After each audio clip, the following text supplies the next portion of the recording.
Nous allons vous présenter un exposé sur l'affaire Dreyfus. Nous commencerons par une remise en contexte des années qui ont précédé cette affaire, puis nous présenterons Alfred Dreyfus, puis nous aborderons l'affaire Dreyfus. Ensuite, nous présenterons les différentes parties qui se sont formées dans cette affaire, les Dreyfusards et les anti-Dreyfusards. Puis nous aborderons le rôle joué par Émile Zola dans cette affaire, et enfin nous conclurons. En 1871, la défaite de l'armée française à Sedan face à l'armée prussienne, qui sera la future Allemagne, entraîne l'annexion de l'Alsace et de la Lorraine par celle-ci. En 1872, afin d'éviter une nouvelle débâcle, est créée la section des statistiques, qui est les services de contre-espionnage de l'armée. Ce service fut dirigé pendant l'affaire Dreyfus par Jean Chander, Georges Picard et Hubert Joseph Henry. Dans les années 1890, une succession d'événements provoque des tensions internes et entre pays. Mouvement anarchiste avec l'assassinat de Sadiqa Arnaud par Caserio et les attentats à la bombe par Ravachol.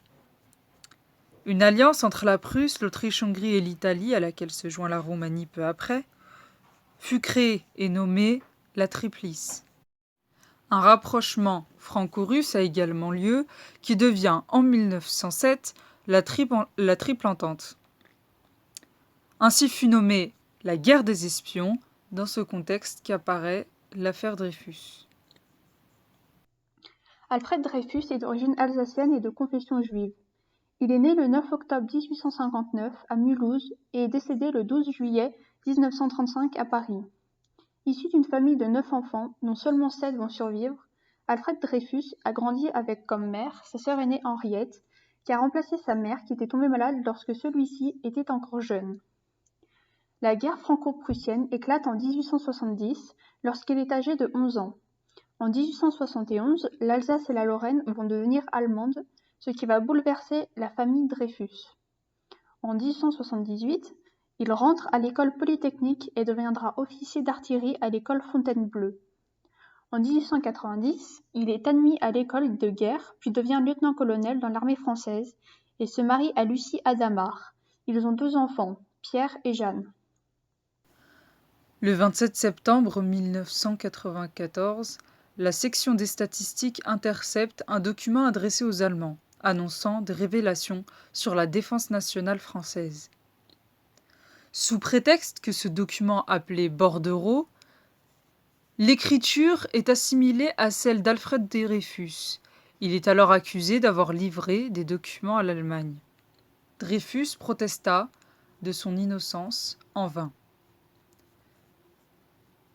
Le 22 décembre, Alfred Dreyfus est reconnu coupable de haute trahison par le premier conseil de guerre du gouvernement militaire de Paris, qui le condamne à la dégradation et à la déportation dans l'île du Diable au large de la Guyane. Premier et seul déporté politique envoyé en Guyane, Dreyfus y subit des conditions de détention particulièrement difficiles. Par exemple, une mise au fer chaque nuit ou encore des liens à double boucle. La condamnation judiciaire de Dreyfus se transforme en une crise de régime qui divise la France en 2 opinions. Communément surnommée l'affaire Dreyfus, les Dreyfusards et les anti-Dreyfusards vont s'opposer. Les Dreyfusards, hommes de gauche, anticléricaux et antimilitaristes. Ils défendent les droits de l'homme, la liberté individuelle et réclament la révision du procès. C'est parce qu'il était juif qu'on l'a arrêté. C'est parce qu'il était juif qu'on l'a jugé. C'est parce qu'il était juif qu'on l'a condamné. Ainsi dit Bernard Lazare, le premier des Dreyfusards qui résume ainsi le sort du capitaine Dreyfus. D'autres intellectuels reconnus défendent également sa cause, comme Georges Clemenceau, Jean Jaurès, les écrivains comme Marcel Proust, André Gide ou aussi principalement Émile Zola. Les anti-Dreyfusards, hommes de droite, nationalistes, conservateurs et antisémites. Ils mettent en avant l'intérêt supérieur de la patrie, l'honneur de l'armée. Antisémite affirmé, Édouard Durmont publie en 1886 La France juive.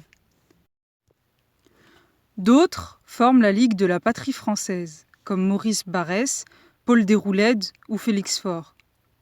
Voici un extrait des arguments d'un anti-Dreyfusard.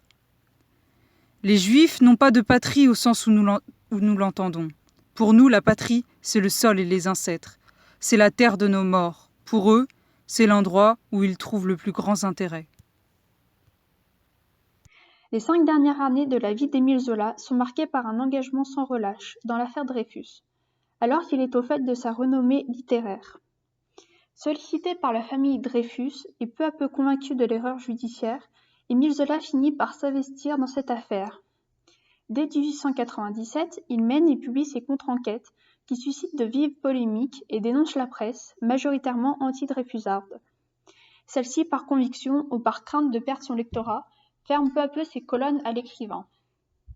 Le 13 janvier 1898, l'écrivain publie dans le journal L'Aurore la lettre « J'accuse » pour dénoncer la machination contre Alfred Dreyfus.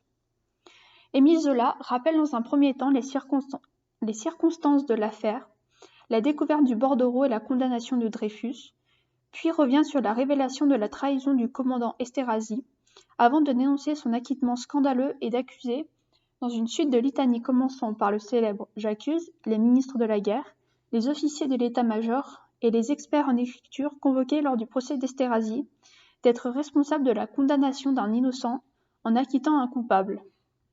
L'année 1899 marque un tournant politique important, puisque le président Félix Faure meurt, dans les bras de sa maîtresse. Et le socialiste Émile Loubet le remplace. Ce dernier est un fervent Dreyfusard, et va réussir à obtenir la révision du procès d'Alfred Dreyfus. Ce dernier se tient à Rennes, entre août et septembre 1899. Au terme d'une délibération d'1 heure, le tribunal condamne de nouveau Dreyfus à une peine de 10 ans d'emprisonnement. Pour éviter tout débordement, le président propose de le gracier, c'est-à-dire de le libérer tout en ne le considérant pas comme innocent. Alfred Dreyfus, las et fatigué, accepte cette proposition et renonce à toute réhabilitation. Le 14 décembre 1900 est publiée la loi qui amnistie tous ceux ayant été mis en cause dans cette affaire. Dreyfus, Picard, Zola, Reinach ou Mercier. On pense alors que l'affaire est terminée, mais en 1903 a lieu un nouveau rebondissement. En effet, Alfred Dreyfus, même s'il a été gracié, demande à être totalement réhabilité. Il est entendu et en novembre 1903 sont examinées de nouveau toutes les pièces de son procès. Il sera réhabilité en 1906, ainsi s'achève l'affaire Dreyfus. Un film paraît en 2019. Il retrace la vie et plus généralement le procès et les efforts employés pour disculper Alfred Dreyfus.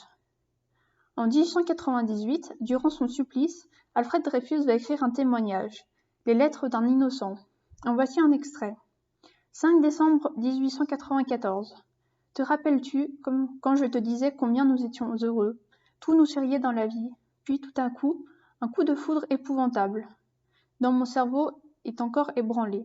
Moi, accusé du crime le plus monstrueux d'un soldat puisse commettre, encore aujourd'hui, je me crois le jouet d'un cauchemar épouvantable. À l'issue de la publication de ces lettres, Émile Zola déclare « Je ne connais pas de page plus haute, plus éloquente. C'est le sublime de la douleur et plus tard elles resteront comme un monument impérissable lorsque nos œuvres à nous, écrivains, auront peut-être sombré dans l'oubli. Alfred Dreyfus mourra le 12 juillet 1935 à Paris.